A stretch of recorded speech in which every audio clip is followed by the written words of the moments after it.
مذاکرات کی میز پر واپس آئیں. ایک دن میں تو کوئی مسئلہ حل نہیں ہوتا. نیوکلیئر آپشن کی بھی جو بات کی جا رہی ہے, option as a nuclear enrichment جو ایران کی بات کی جا رہی تھی, وہ بھی جے سی پی او اے میں پہلے ان کے نیوکلیئر ڈیل میں اس کو 20 مہینے لگے تھے ڈسکشن میں, اور ایکسپرٹس نے جی بالکل. لیکن سینیٹر صاحبہ, یہ جو اسلام آباد میں مذاکرات ہوئے اس کے بعد آپ نے دیکھا ہوگا کہ جو کچھ لوگ بات کر رہے ہیں کہ مذاکرات میں شاید وہ پیش رفت سامنے نہیں آ سکی, لیکن اوورآل اگر آپ دیکھیں جتنی تلخیاں ہیں کہ ایران کی جو قیادت ہے ان کو شہید کیا گیا, تو آپ سمجھتی ہیں کہ مذاکرات کے ایک راؤنڈ سے اتنا بڑا مسئلہ جو ہے وہ حل ہو سکتا ہے؟ سوال ہی نہیں پیدا ہوتا جی. آپ سیدھا آپ جنگ کے بیچ کے فریقین کو, مطلب جسے کہتے ہیں ہاٹ وار کے بیچ میں سے آپ کمبیٹنٹس کو اٹھا کے ایک مذاکرات کی میز پہ لائے. کوئی اسپیس نہیں ہے, کچھ نہیں ہے. اور آپ نے کہا کہ ایک دن ہم نے تو خیر نہیں کہا, پاکستان تو اس کو جو وقت دینے تیار ہے, بلکہ گزارش بھی یہی ہے کہ وقت دینا چاہیے اور اسپیس دینا چاہیے. اسپیس تو ہم نے فراہم کر دی, بہت فزیکل اور ڈپلومیٹک اور اسٹریٹجک, لیکن یہ بات تو ایک دن میں تو نہیں سیٹل ہوگی. ایک دن میں تو اس طرح کے فریقین کے درمیان وہ جسے کہتے ہیں برف پگھلتی ہے, وہ تو پہلے دن تو صرف گلے کی خراش کم ہوتی ہے جی. وہ تو یہ کتنے میں نے دیکھے ہیں, امن میں ہو, وار میں ہو, سیز فائر کی نوعیت چل رہی ہو, یہ تو کبھی نہیں ہوتا کہ آپ ایک سیشن میں, چاہے وہ 21 گھنٹے کا ہو یا 20 گھنٹے کا ہو یا 2 گھنٹے کا, ایک سیشن میں تو کچھ نہیں طے ہو سکتا. سمٹری کی بات اگر ہو رہی ہے, یہ سمٹ بھی نہیں تھی, تو فریقین کو آپ بیچ میں سیز فائر کر کے لے آئے تھے اور ساری دنیا سانس روک کے بیٹھ گئی تھی.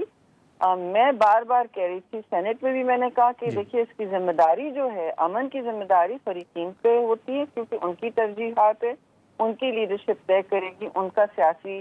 سرمایہ کتنا کہاں لگنا ہے وہ طے کریں گے. لیکن سینیٹر صاحب, ہم یہاں ہی تک بات لا سکتے ہیں نا, بالکل, لیکن پھر لے جانے تیار ہیں. بالکل, یہ ابھی تک جتنا رول رہا ہے پاکستان کا, جس کی عالمی سطح پر تعریف بھی کی جا رہی ہے, تو آپ سمجھتی ہیں کہ اگر دوبارہ دونوں فریقین بیٹھنے کے لیے تیار ہوتے ہیں مستقبل میں, تو دوبارہ پاکستان ان کو فیسیلیٹیٹ اور ہوسٹ کرنے کے لیے بھی تیار ہوگا؟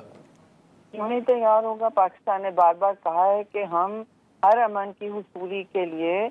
بالکل تیار ہیں اور اپنا سارا اثر رسوخ وسائل استعمال کرنے تیار ہیں اور بروئے کار لانے تیار ہیں, لیوریج کرنے تیار ہیں, جو تو انہوں نے کیا. اب سانس تو لینے کا وقت ہونا چاہیے نا دونوں دارالخلافہ کو, واشنگٹن اور تہران کو. یہ تہران تو کہہ رہے ہیں کہ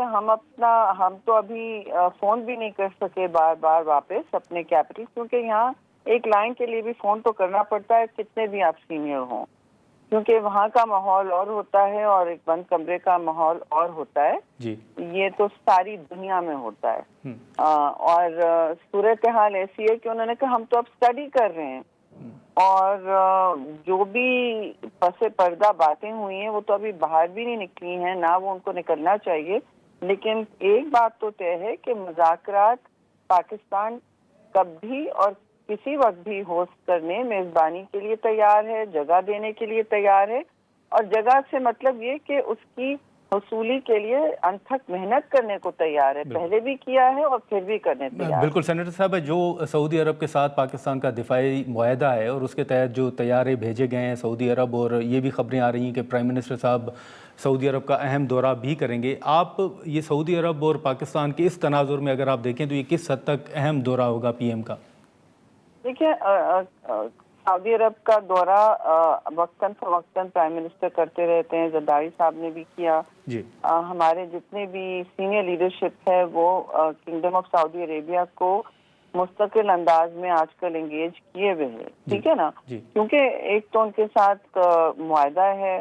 اور دوسرا یہ کہ وہ ایک بہت بڑے پلیئر ہیں پورے گلف خطے میں, اور آپ کے ساتھ ایک خاص رشتہ بھی ہے, ڈیفنس کے آگے بھی خاص رشتہ ہے. وہ خادم حرمین شریفین ہیں, اور ان کو ان کا درجہ بھی پاکستان نے ان کو دیا ہوا ہے اس طرح کا کہ دونوں کی بھائی چارگی میں کوئی کمی نہیں آنی چاہیے. تو یہ صورتحال تو میں سمجھتی ہوں ایسے ہی رہے گی کہ آنا جانا جاری رہنا چاہیے، ان کو مستقل اعتماد اور لوپ میں رکھنا چاہیے، اور میں سمجھتی ہوں کہ دوسروں کو بھی ہمارے خارجہ وزیر ہیں، انہوں نے بہت تگ و دو کی، پرائم منسٹر شہباز شریف نے کی، اور آپ کے فیلڈ مارشل عاصم منیر نے تو بہت پیچھے کام کیا ہے، جن کا ان کو کریڈٹ تو ضرور مل رہا ہے، مگر عیاں نہیں ہو پا رہا کہ کتنی انہوں نے اس میں اپنی ذاتی سرمایہ استعمال کیا ہے، جی پولیٹیکل کیپٹل استعمال کیا ہے۔ زرداری صاحب نے بہت اس میں کندھا دیا ہے، اور ایون چیئرمین بلاول نے ہر وقت ہمیں کہا کہ میٹنگ میں جا تو رہا ہوں، لیکن آپ لوگوں نے کوئی ایسی اونچ نیچ کی بات ہونے نہیں دینی ہے، یہ پاکستان کا معاملہ ہے، یہ کسی سیاسی جماعت کا معاملہ بالکل۔ نہیں ہے۔ اچھا سینیٹر صاحبہ، معذرت آپ کی بات کاٹ رہا ہوں، لیکن یہ جو زرداری صاحب اور بلاول صاحب کا آپ نے ذکر بھی کیا، اور ہم نے دیکھا کہ ایوان صدر میں بھی ان مذاکرات سے پہلے ملاقاتیں ہوئی تھیں، اہم اجلاس ہوئے تھے، آپ کے بھی ہم نے بین الاقوامی سطح پر جو انٹرنیشنل میڈیا ہے وہاں پر انٹرویوز دیکھے، بلاول صاحب کے بھی دیکھے، لیکن اس میں ایک نقطہ اگر آپ مناسب سمجھیں جواب دینا تو وہ یہ اٹھایا جا رہا ہے کہ پیپلز پارٹی ان مذاکرات میں یا اس دوران کہیں نظر نہیں آئی، جس کا آپ ذکر بھی کر رہی ہیں کہ زرداری صاحب نے کندھا دیا ہے، تو آپ کس حد تک سمجھتی ہیں کہ ان پٹ تھا، آن بورڈ تھی پیپلز پارٹی؟ دیکھیے، ہم بالکل اگر چیئرمین بلاول اور میٹنگز میں بیٹھے ہیں اور زرداری صاحب اس کی میزبانی کر رہے ہیں تو ان پٹ اور کیا ہونا ہے؟ پھر آپ نے دیکھا کہ وقتاً فوقتاً جب تیزی سے چیزیں آگے چل رہی تھیں تو پرائم منسٹر نے فون پر بھی ان کو آگاہ کیا کہ کیا حالات ہیں اور اپ ڈیٹ کیا، تو میں اس بات کو تو ماننے تیار نہیں ہوں کہ پیپلز پارٹی نہیں ان میں انوالو تھی۔ اچھا ٹھیک ہے سینیٹر صاحبہ، بہت شکریہ آپ کا، thank you so much. Senator شہری رحمان صاحبہ کی